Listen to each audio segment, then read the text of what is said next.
നവീൻ ബാബുവിന്റെ മരണം പുതിയ സർക്കാർ കേസ് CBI അന്വേഷണത്തിന് വിട്ടേക്കും.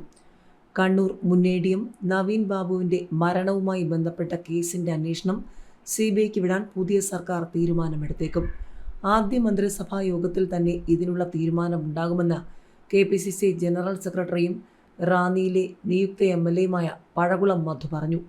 നവീൻ ബാബുവിന്റെ മരണത്തിൽ അന്വേഷണ പാളിച്ചകൾ ഉണ്ടെന്നാരോപിച്ച് പത്തനംതിട്ടയിൽ DCC നടത്തിയ സമരത്തിന്റെ മുഖ്യ സംഘാടകരിൽ ഒരാളായിരുന്നു പഴകുളം മധു. 2024 ഒക്ടോബർ 15-നാണ് കണ്ണൂരിലെ ക്വാർട്ടേഴ്സിൽ നവീൻ ബാബുവിനെ തൂങ്ങിമരിച്ച നിലയിൽ കണ്ടെത്തിയത്. തലേന്ന് പകൽ കണ്ണൂർ കളക്ടറേറ്റിൽ നടന്ന യാത്രയയപ്പ് യോഗത്തിൽ നവീൻ ബാബുവിനെ ജില്ലാ പഞ്ചായത്ത് പ്രസിഡന്റായിരുന്ന PP ദിവ്യ അധിക്ഷേപിച്ച് സംസാരിച്ചതിനെ തുടർന്നുണ്ടായ ആത്മഹത്യയായതിനാലാണ് സംഭവം വിവാദമായത്. അറസ്റ്റിലായ PP ദിവ്യ ജാമ്യത്തിലിറങ്ങിയിരുന്നു. കേസിൽ CBI അന്വേഷണം ആവശ്യപ്പെട്ട് നവീൻ ബാബുവിന്റെ കുടുംബം സുപ്രീം കോടതിയെ വരെ സമീപിച്ചിരുന്നു. നവീൻ ബാബുവിന്റെ മരണവുമായി ബന്ധപ്പെട്ട കൈക്കൂലി ആരോപണം ഉന്നയിച്ച പ്രശാന്തനെ കൂടി അന്വേഷണ പരിധിയിൽ കൊണ്ടുവരണമെന്ന നിലപാടിലാണ് കുടുംബം. കേസ് പുനരന്വേഷിക്കണമെന്ന കണ്ണൂർ കോടതിയുടെ നിർദ്ദേശപ്രകാരം കഴിഞ്ഞ ദിവസം പോലീസ് മലയാലപ്പുഴയിലെ വീട്ടിലെത്തി ഭാര്യ മഞ്ജുഷയുടെ മൊഴിയെടുത്തിരുന്നു. കുടുംബത്തിന്റെ പ്രധാന ആവശ്യങ്ങൾ ഇവയാണ്. നവീൻ ബാബുവിന്റെ യാത്രയയപ്പ് ചടങ്ങിൽ പ്രശാന്തിന് വേണ്ടി സംസാരിക്കാൻ മാത്രം PP ദിവ്യയുമായി എന്താണ് ബന്ധമെന്ന് കണ്ടെത്തണം.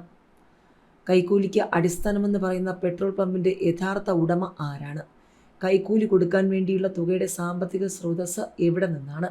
നേരത്തെ PP ദിവ്യയുടെ ഫോൺ പരിശോധിക്കണമെന്ന കോടതി ADM നവീൻ ബാബുവിന്റെ മരണത്തിൽ തുടരന്വേഷണം വ്യക്തമാക്കിയിരുന്നു.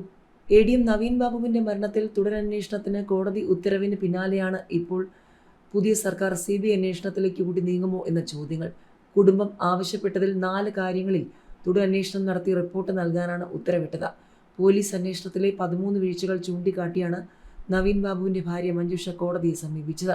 കേസിൽ ആരോപണ വിധേയായ മുൻ ജില്ലാ പഞ്ചായത്ത് പ്രസിഡന്റ് PP ദിവ്യയുടെ ഫോൺ പരിശോധിക്കണമെന്ന് ഉത്തരവിൽ പറഞ്ഞിരുന്നു. ഔദ്യോഗിക ഫോണിലെ വിവരങ്ങൾ കൂടി ശേഖരിക്കാനാണ് കോടതി ഉത്തരവ്. സ്വകാര്യ ഫോണിലെ വിവരങ്ങൾ മാത്രമാണ് പോലീസ് ശേഖരിച്ചത്. നവീൻ ബാബുവിനെതിരെ കൈക്കൂലി ആരോപണം ഉന്നയിച്ച പ്രശാന്തൻ സ്വർണം പണയം വെച്ചാണ് 1 ലക്ഷം രൂപ നൽകിയതെന്ന് പറയുന്നു. ഇതിന്റെ രേഖകൾ ഹാജരാക്കണം.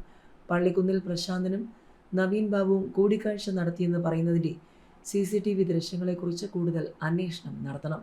കൈക്കൂലി കേസിൽ വിജിലൻസിൽ പരാതി നൽകിയെന്ന് പറയുന്നുണ്ട്.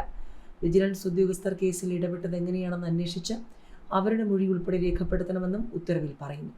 തുടരന്വേഷണം വേണമെന്നാവശ്യപ്പെട്ട് ആദ്യം കണ്ണൂർ മജിസ്ട്രേറ്റ് കോടതിയാണ് കുടുംബം സമീപിച്ചത്.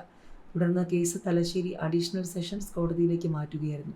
3 തവണ വാദം കേട്ട ശേഷമാണ് അന്തിമ വിധി. അന്വേഷണം മെയ് 30-നുള്ളിൽ പൂർത്തിയാക്കണമെന്നും ഉത്തരവിൽ പറയുന്നു.